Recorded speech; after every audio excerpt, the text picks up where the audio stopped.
Почитувани добро вечер. Вечерва во емисијата Став гостува Лидија Тасевска, актуелна пратеничка и повторно кандидат за пратеник на предстојните предвремени парламентарни избори. Господја Тасевска, добро вечер и добре дојдовте во студиото на Телевизија Плюс. Добро вечер. Чест ми е што сум во вашето студио, во вашата емисија и со задоволство сакам да им се обратам на моите сограѓани. По неколку месеци закоченост на изборите, конечно власта и опозицијата се договорија. Изборите ќе бидат на 15 јули во среда. Факт е дека овие избори нема да бидат вообичаени токму поради корона кризата. Дали како партија сте подготвени за предизвиците? Во право сте. Како партија сме подготвени за предизвиците, затоа што долго време веќе зборуваме, потенцираме дека нашата земја не може без активно собрание, затоа што собранието е многу важно во секоја држава. Собранието е дом на демократијата, дом на народните представници избрани од народот и тоа мора да биде активно и да функционира. Посебно во вакви услови на една здравствено-економска криза која што е во последните месеци и ние токму затоа инсистиравме изборите да се одржат час поскоро. Конечно се договоривме со неголемата опозициона партија, го прифатија и тие датумот и на 15 јули, среда, неработен ден, одиме на избори за Европска и просперитетна Република Северна Македонија. СДСМ најави 100% безбедна кампања. Што ќе значи тоа во пракса? Така, значи, нашата партија ќе води безбедна кампања која што ќе се грижи за здравјето на граѓаните. Тоа значи дека се откажани сите митинзи, поголеми собири и сите настани кои што би биле ризични по здравјето на нашите членови, симпатизери, по здравјето на сите граѓани. Нашата визија, нашата порака ќе стигне до секој гласач и до секој дом. За таа цел ќе користиме социјалните мрежи, дигиталните алатки, медиумите и сите оние современи модерни канали за комуникација кои што во ова време нели се актуелни. Господја Тасевска, според вас, како државата и надлежните институции се справија со корона кризата? Факт е дека последниве неколку дена, па можем да кажем и 2 недели, некако бројката на активни случаи постојано се зголемува, веројатно и поради скринингот кој што се прави, но и бројката на починати е доста голема. Се справи ли успешно државата со оваа здравствена криза? И се справува ли се уште? Трае. Така. Како што знаете, во Комисијата за заразни болести се лекари, врвни експерти од својата област и тие постојано ја следат ситуацијата на теренот и согласно нив ги дават препораките кои што подоцна ги усвојува владата и која што се дистрибуира на некој начин до граѓаните. Комисијата за заразни болести работи во согласно со препораките од Светската здравствена организација. Јас верувам во комисијата и во сите оние препораки што таа ги дава и мислам дека навистина успешно се справуваат со кризата и со сите овие работи кои што се случуваат. Да не заборавиме, се работи за еден здравствен проблем кој што е сосема нов и поголемите земји и поразвиените земји навистина се соочуваат со овој предизвик со кој што ние се соочуваме. Сакам да кажам дека бројот, како што спомнавте и вие во делот од вашето прашање, последниве денови навистина не загрижува сите, но тоа е делумно и поради зголемениот број на тестови кои што се прават секојдневно. И во оваа прилика јас би сакала да им се заблагодарам на сите граѓани кои што многу доследно ги почитуваат мерките за заштита кои што навистина се потребни, затоа што само со почитување на мерките за заштита ние можеме многу поуспешно и побрзо да излеземе од оваа здравствена криза. Секој од нас е во потенцијален здравствен ризик и затоа мора да се заштитуваме. Вирусот е тука, вирусот е присутен, вирусот е опасен. За жал, во последно време, како што ги слушаме, нели анализите, граѓаните ги немаат симптомите на вирусот, а можат да го шират, така да се изразам, и затоа треба да бидеме многу предпазливи. Ја тука би сакала да кажам и она која што е на некој начин критика, бидејќи сметам дека првиот човек во Министерството за внатрешни работи во моментот, техничкиот министер, со некои своји изјави и со еден дел од своето однесување како да го подкопува сето она што го прави Комисијата за здравствени болести и јас се надевам дека во периодот што следи многу поодговорно ке ги извршува своите задачи затоа што се работи за едно министерство кое што е многу важно и кое што навистина треба да ги опоменува, па дури да ги санкционира граѓаните за жал оние кои што не ги почитуваат мерките. Бидејќи видете, не може некое поголемо ако е забрането групирање, не може некој поголем собир кој што се случува за жал, сведоци сме и повеќе од 100 и 200 луѓе, да не биде забележен од службите на Министерството за внатрешни работи, да не бидат луѓето опоменети и така натаму. Бидејќи дел од ова што сега се случува за жал е резултат на едно помалку неодговорно однесување. Од почетокот на епидемијата досега владата донесе сет економски мерки за справување со последиците од корона кризата. Се појавија различни коментари и реакции од страна на граѓаните, работниците, стопанствениците, па дури и политичарите. Како гледате вие на овие мерки? Дали тие се добредојдени за граѓаните и за справување со последиците, со економските последици од кризата?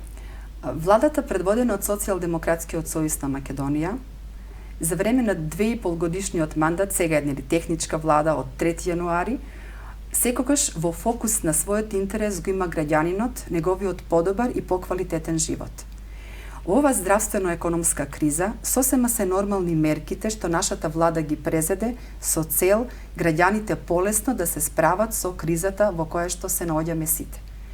И сакам да кажам дека сосема погрешно е мислењето дека овие мерки имаат сосема некоја друга цел, а од друга страна можам да разберам зошто опозицијата тоа така го кажува, бидејќи најверојатно ефектот што го имаат овие мерки едноставно не им оди нив во полза, односно во нивна корист. Она што сакам да го нагласам исто така дека ние сме социјална држава, ние сме солидарно општество, се грижиме за секој поединец во државата и помошта, мерките кои што се наменети треба да стигнат и ќе стигнат секаде каде што се потребни.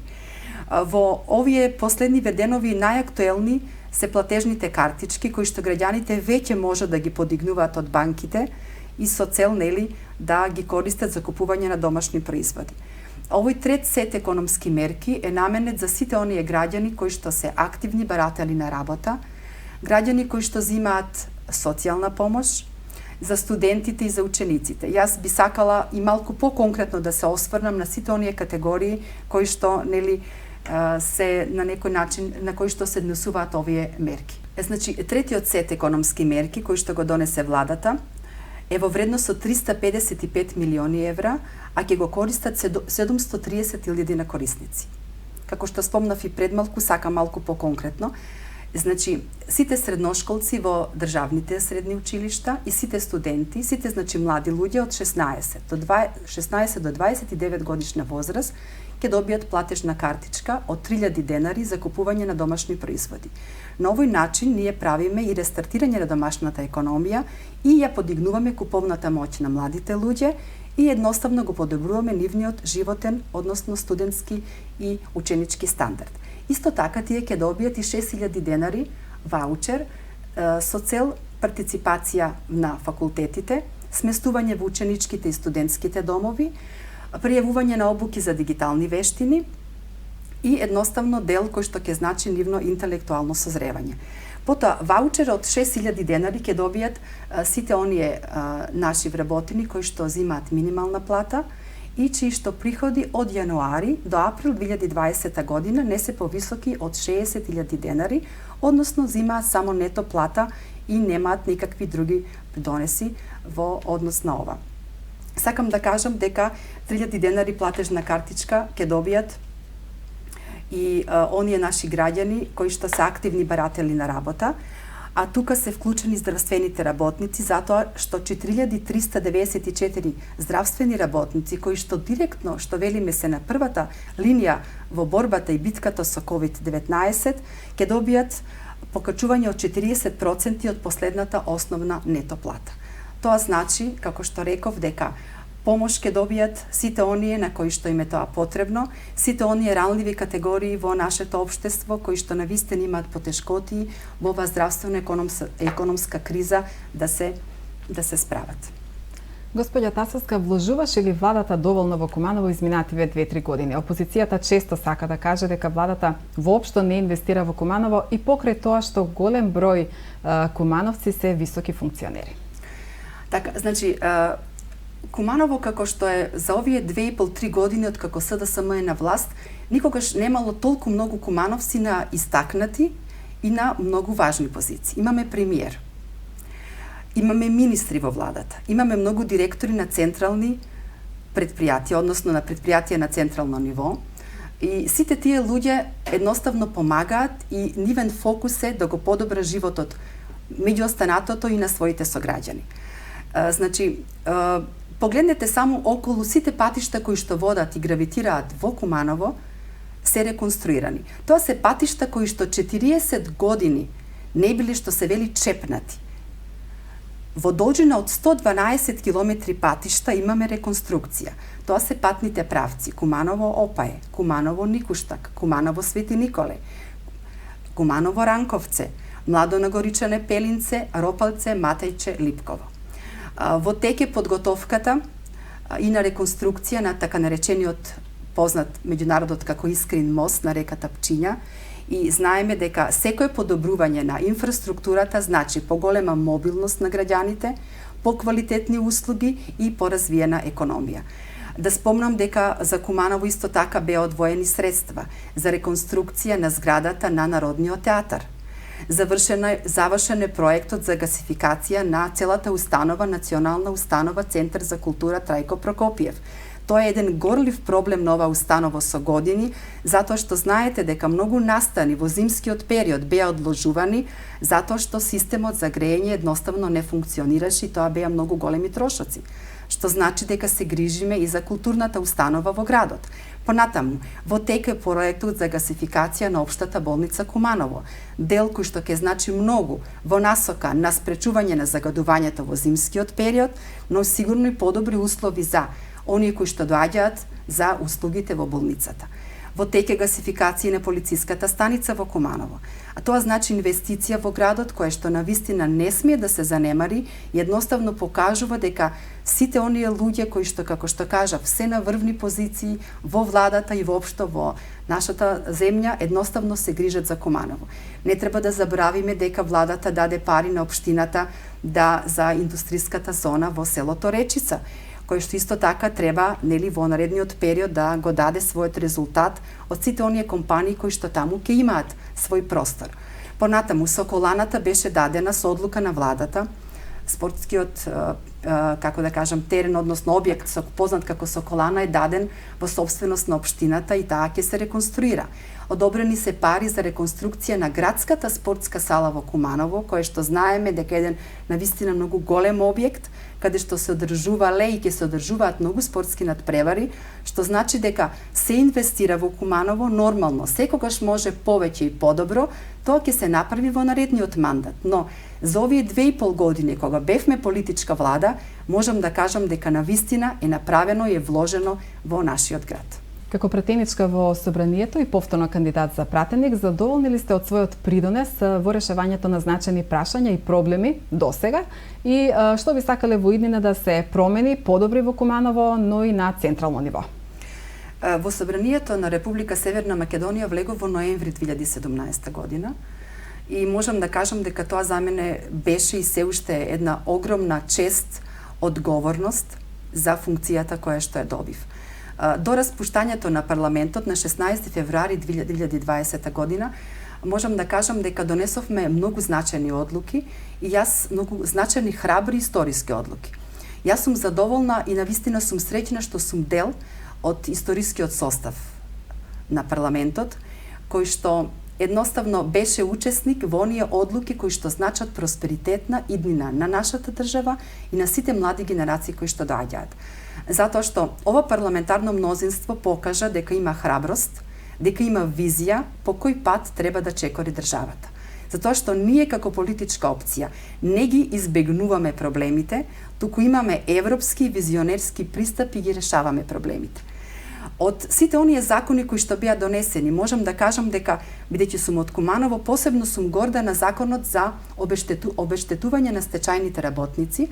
Тој закон 3 пати го менувавме, се со цел да добиеме поголем опфат на стечајни работници и ја исправивме историската децениската неправда која што ним беше нанесена. И јас сум задоволна што на територијата на целата држава околу 12.000 стечајни работници добиваат месечен надоместок, што значи дека за известна мера е подобрен нивниот животен стандард и е решено нивното прашање. Во таа бројка сигурно дека има и доста кумановци, околу 1000 колку што знам јас, и тоа е навистина нешто кое што ме прави задоволна, бидејќи знам дека нивниот проблем е решен.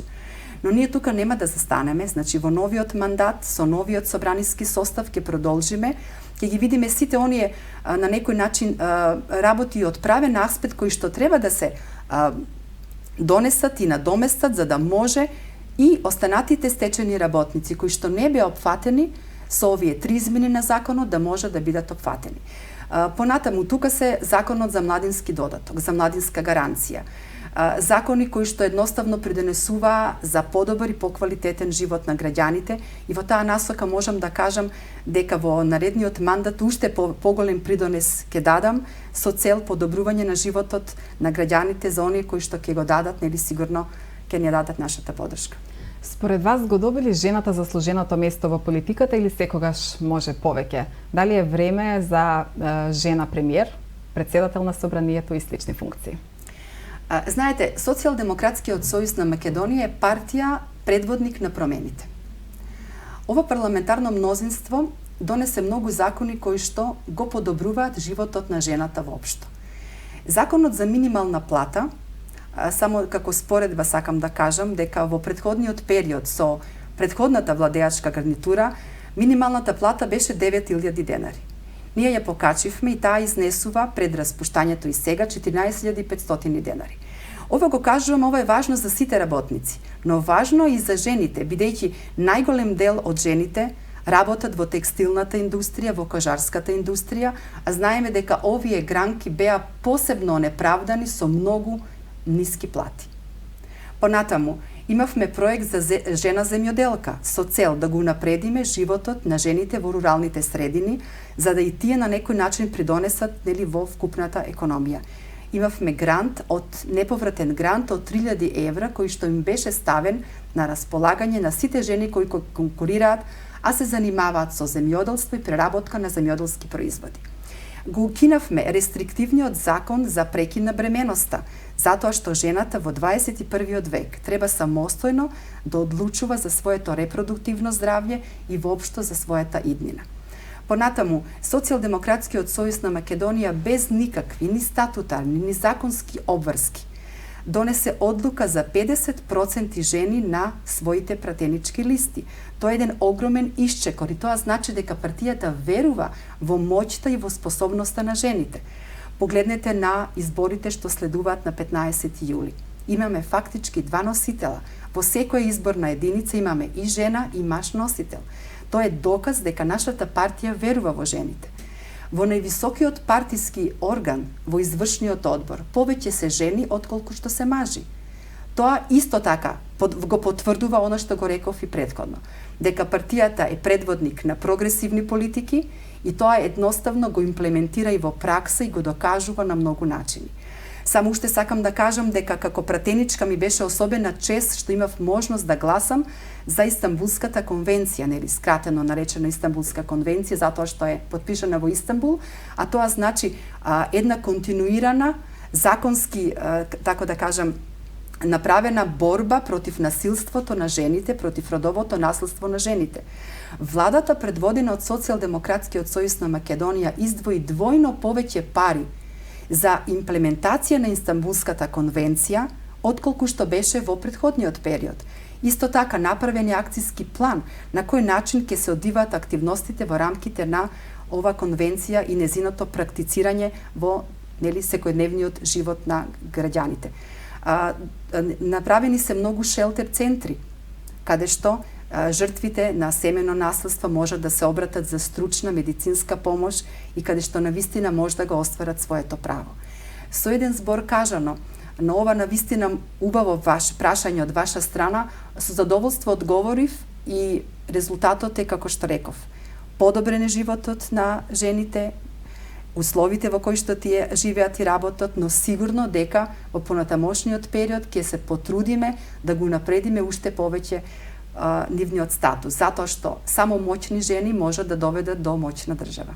Господја Тасовска, еве сосема на крај. Какви се вашите очекувања од изборите и која би била пораката или да кажам совет до граѓаните во пресрет на предвремените парламентарни избори? Благодарам за прашањето. Некако многу брзо ми така емисијата се движи и веќе дојдовме до крајот. Пред да ја упатам мојата порака до граѓаните, до моите сограѓани од Куманово, јас би сакала само накратко да ве навратам и вас, нели, како водител на емисијата и сите наши граѓани кои што не следат, за сите работи кои што владата предводена од Социјалдемократскиот сојуз ги направи и во овие услови вонредни, кога се справуваме со пандемијата од COVID-19. Значи, се работи интензивно и во вонредни околности. Имаме 260 км автопати, 300 км експресни патишта, 900 км локални патишта, кои што се градат, рехабилитираат. Тоа се патни правци кои што беа долго време заборавени, кои што 40 години не беа реконструирани. Работиме со цел да подобриме инфраструктурата и животот на граѓаните. 28 јавно здравствени установи во Република Северна Македонија се реновирани и реконструирани. 43 полициски објекти, полициски станици. Повторно ќе кажам, со нивно реновирање едноставно ги подобруваме условите за работа на вработените во установите, но истовремено и на сите граѓани кои што доаѓаат за услугите во овие установи. Изградивме 3 пречистителни станици. Изградивме повеќе од 320 социјални станови, во план се да се градат уште 700 социјални станови. 500 километри водоводи и канализација. 80% од примарната и секундарната гасификација во Република Северна Македонија завршена. Имаме 13 основни училишта, основни средни училишта кои што се реконструирани и изградени, во кои што се вложени 70 милиони денари. Овдека морам посебно да потенцирам дека она што интенција на владата е сите училишта кои што ќе се градат и реконструират во наредниот период ќе бидат правени по примерот на училиштето основното училиште Киро Глигоров во општина Центар, затоа што тоа е училиште кое што е правено по највисоки европски стандарди со цел нашите најмлади да имаат навистина убави услови за живот и односно за работа во училиштата. Имаме во тек изградбата на такво исто современо училиште во Гази Баба, училиштето Вера Јоцич и Александар Македонски во населбата Лисиче. Во план се уште 8 основни средни училишта за реконструкција и за реновирање, 25 спортски сали на територијата на Република Северна Македонија. Социјалдемократскиот сојуз на Македонија е одговорна власт. Имаме во овој период историски рекордно високо ниво на примања во здравствениот сектор.